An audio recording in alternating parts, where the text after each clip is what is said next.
whatever we've done in our time, and whatever we've set up for us in this time, we never forgot you.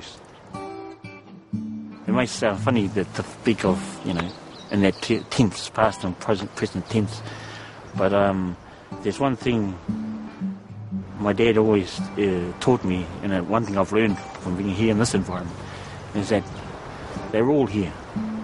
They're all here. Those that have gone on before and those that are coming. They are all here. They're all watching. They all understand what's going on. So I would like to think that for those that are watching this in a couple of 100 years' time, perhaps, we never forgot you.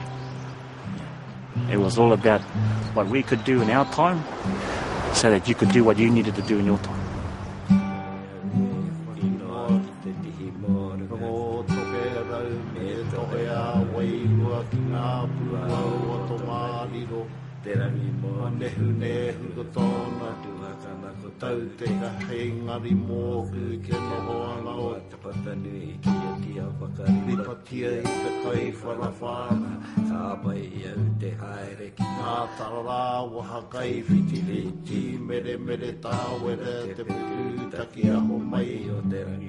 Kua haukiraro nei, me hoki ko muria, ki motu tai ko te heu.